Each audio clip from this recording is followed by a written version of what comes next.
product you've been calling mystery meat is the least mysterious processed food on the shelf. But that is not the most interesting thing about this factory. Inside this facility in Austin, Minnesota, there is a production line that runs separately from everything else. A line that makes flavors you cannot buy anywhere in the United States, except one state. When we get to that line, you'll understand something about Spam that most people never figure out. Let's start at the beginning. Part 2. Raw material. Pork shoulder arrives at the Hormel facility chilled, not frozen.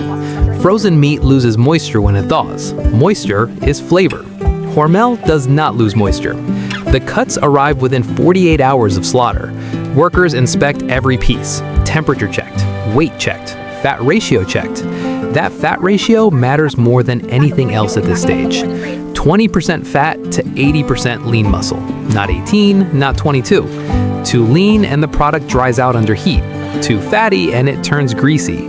20% every single batch. The ratio has not changed since 1937. Part 3. Grinding. The trimmed pork goes into the grinder, but not one pass, two. First pass uses a coarse plate with holes 13 millimeters wide. This breaks the muscle into rough chunks. These chunks are what you see when you slice Spam open. Second pass uses a finer plate at 6 millimeters. This creates a smoother paste that will bind the product together after cooking. Two different textures, combined. That is what gives Spam that specific consistency that no other canned meat has been able to copy. The ground meat moves into a mixer the size of a small car. Here, the remaining 5 ingredients go in: salt, water, sugar, potato starch, and sodium nitrite at exactly 156 parts per million. That is the complete list. Everything in that tin, nothing else. No artificial flavors, no emulsifiers, no mechanically separated meat, no dimethylpolysilicone, the anti-foaming agent used in fast food nuggets that also appears in cosmetics. 6 ingredients. You can pronounce 5 of them. The 6th, sodium nitrite, is already in your bacon, your deli ham, your pepperoni, and your hot dogs. Spam did not invent sodium nitrite. It just listed it. Part 4. Emulsification. This next step is the reason Spam holds a clean rectangular slice when you cut it. The mixed meat goes through an emulsifier. Blades spin at up to 3,000 rotations per minute. At that speed, the blades break down the cell walls of the meat itself. Fat molecules and water molecules are forced to bond at a molecular level. What comes out the other end looks nothing like what went in. It is smooth, uniform, pale pink, almost like a thick batter. This is a meat emulsion, and it is the structural foundation of every tin of Spam ever made. Without this step, the product crumbles when you cut it. The rectangle is not from the can, it is from the emulsion. The mixer runs for exactly 4 minutes, not 3, not 5. 4 minutes is the precise point at which the fat and protein bind correctly. Less mixing and the fat separates during cooking. More mixing and the texture turns rubbery. 4 minutes, every time. Part 5. Filling and sealing. The emulsified meat moves to the filling station. Each tin receives exactly 340 grams. A pressure nozzle fills the tin from the bottom up to eliminate air pockets. This step is more critical than it looks. A single air pocket inside a sealed tin creates pressure during the next stage.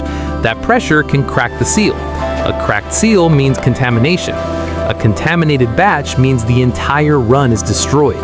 The machine does not allow air pockets. After filling, a seamer crimps the lid onto the tin. It folds the lid edge and the tin wall together into a double fold. This is called a hermetic seal. It is physically impossible to open without breaking it. That seal is everything. The entire shelf life of Spam depends on that seal holding. Remember what I mentioned at the start, the separate production line. This is it. On the main line, sealed tins move toward the retort chamber, standard process, the same process that has run since 1937. But on the other side of this facility, a different line is running. Different cans, different flavors, different destination. Every tin coming off this line is going to one place, Hawaii. Hawaii consumes 7 million tins of Spam per year. In a state with fewer than 1.5 million people, that is 5 tins per person per year. The US mainland average is less than 1. Hormel responds to that demand with 24 flavors produced exclusively for Hawaii. Teriyaki, tocino, Portuguese sausage, flavors you cannot buy in any other US state. This line runs the same grinding process, the same emulsification, the same sealing. But after the meat emulsion is made, the flavoring stage is different. Each Hawaiian variant gets a specific seasoning blend mixed into the emulsion before filling. Teriyaki gets soy, mirin, and a sugar ratio adjusted for a sweeter profile. Tocino gets annatto and garlic. Portuguese sausage gets a spice blend that mirrors the linguica sausage brought to Hawaii by immigrants in the 1800s.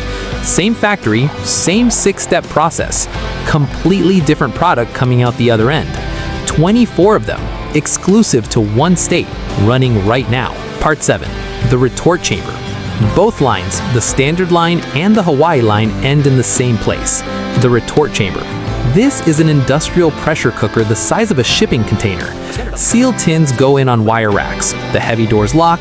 Temperature climbs to 121 degrees Celsius at 15 pounds per square inch of pressure. At 121 degrees, every pathogen inside that sealed tin is eliminated. Not reduced, eliminated. The same heat that cooks the meat sterilizes the entire contents simultaneously.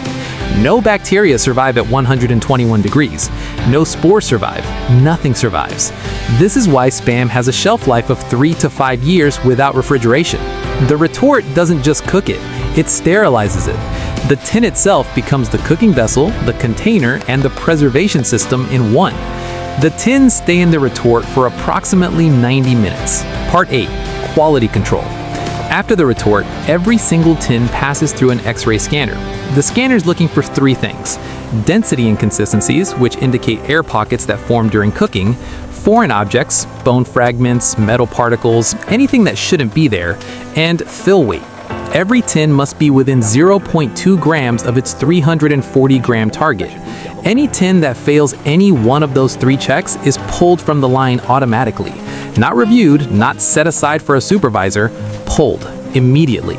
The tins that pass move to the labeling machine. Label applied, packed into cases, cases palletized by robotic arms.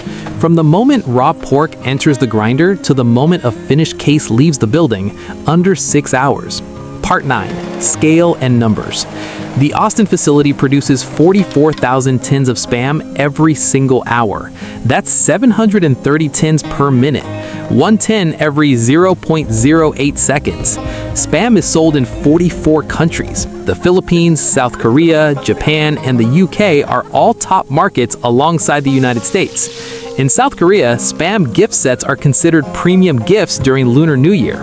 In the country that invented it, it's a punchline. In half the world, people are genuinely proud to have it in their kitchen. This doesn't mean Spam is health food. One serving contains 790 milligrams of sodium.